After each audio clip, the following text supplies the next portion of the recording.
महाभारत में जब यह तय हो गया कि युद्ध ही अंतिम विकल्प है, तब भगवान कृष्ण ने कर्ण को बुलावा भेजा और उससे बात की। भगवान कृष्ण ने कर्ण को बताया कि वह कुंती पुत्र है और पांडवों का बड़ा भाई है।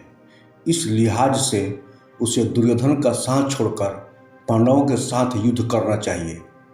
लेकिन इन सारी बातों को सुनने के बाद भी सर्वप्रथम कर्ण ने दुर्योधन का साथ देने की ही बात की और साथ ही भगवान के समक्ष कई सवाल किए और सभी सवालों के पीछे एक ही सवाल था कि उसका दोष क्या था।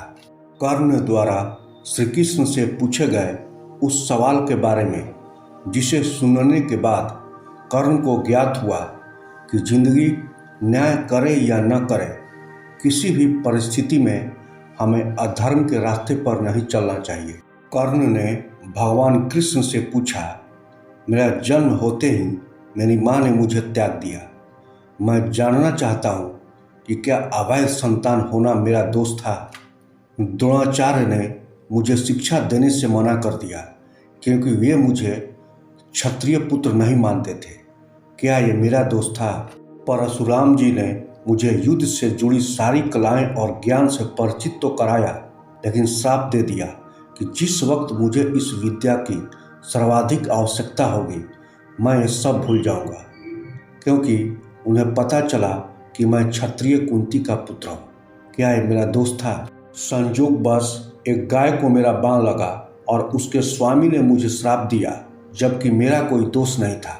द्रौपदी के स्वयंवर में मुझे अपमानित किया गया क्योंकि मुझे किसी राजघराने का उच्च व्यक्ति नहीं समझा गया। क्या यह मेरा दोष था केशव। माता कुंती ने मुझे आखिर में मेरे जन्म का रहस्य बताया, वह भी तब जब उनके बेटों पर संकट आया। क्या यह मेरा दोष था केशव। जो कुछ भी मुझे प्राप्त हुआ है दुर्योधन के कारण मिला। क्या यह मेरा दोष था केशव। तो अगर मैं दुर्योधन की तरफ से लड़ूं तो मैं गलत कहाँ हूँ। कर्ण की यह सब बातें सुनकर भगवान कृष्ण ने मंद मंद मुस्कुराते हुए कहा, हे कर्ण, मेरा जन्म जेल में हुआ था। मेरे पैदा होने से पहले मेरी मृत्यु मेरा इंतजार कर रही थी। जिस रात मेरा जन्म हुआ उसी रात मुझे मेरे माता पिता से अलग होना पड़ा। तुम्हारा बचपन रथों की धमक, घोड़ों की हिनहिनाहट और तीर कमानों के साए में गुजरा और मैंने अपने बचपन में गायों को चराया। गौशाला, गोबर, ग्वालों के बीच जीना पड़ा। जब मैं ठीक से चल भी नहीं सकता था तब मेरे ऊपर प्राणघातक हमले हुए।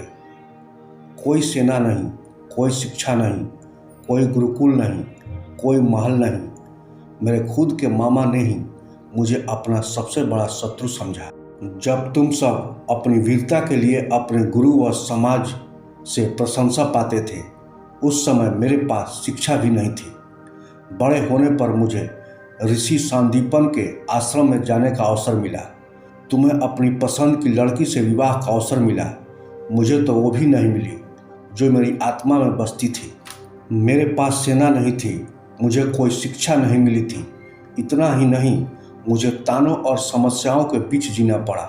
मुझे विवाह राजनीतिक कारणों से या उन स्त्रियों से करने पड़े जिन्हें मैंने राक्षसों से छुड़ाया था।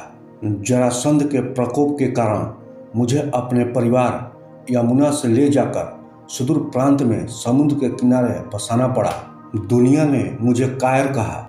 यदि दुर्योधन युद्ध जीतता है तो तुम्हें बहुत श्रेय मिलेगा, लेकिन सोचो, यदि धर्मराज युद्ध जीतता है तो मुझे क्या मिलेगा। मुझे सिर्फ कौरवों ने अपने हार का उत्तरदायी समझा। मुझे केवल युद्ध और युद्ध से पैदा हुई समस्याओं के लिए दोषी ठहराया जाएगा। भगवान कृष्ण कहते हैं, एक बात याद रखो कर्ण, हर किसी को जिंदगी चुनौतियां देती है। जिंदगी किसी के भी साथ न्याय नहीं करती।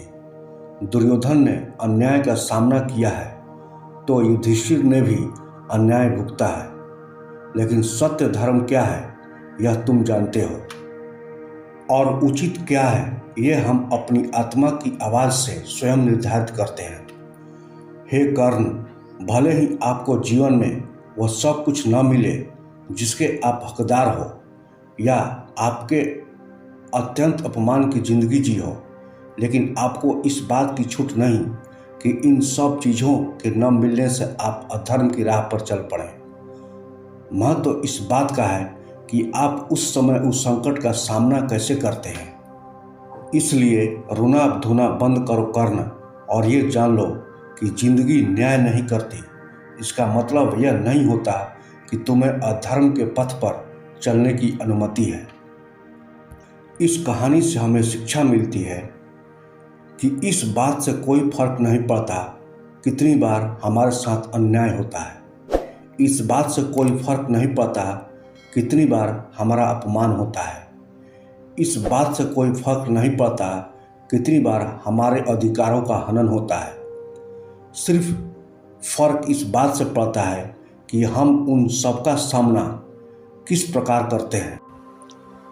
हमेशा ये याद रखें, जीवन कुछ बिंदुओं पर कठिन हो सकता है, लेकिन भाग्य हमारे पहने हुए जूतों द्वारा नहीं बनाया जाता है, बल्कि हमारे द्वारा उठाए गए कदमों द्वारा बनाया जाता है।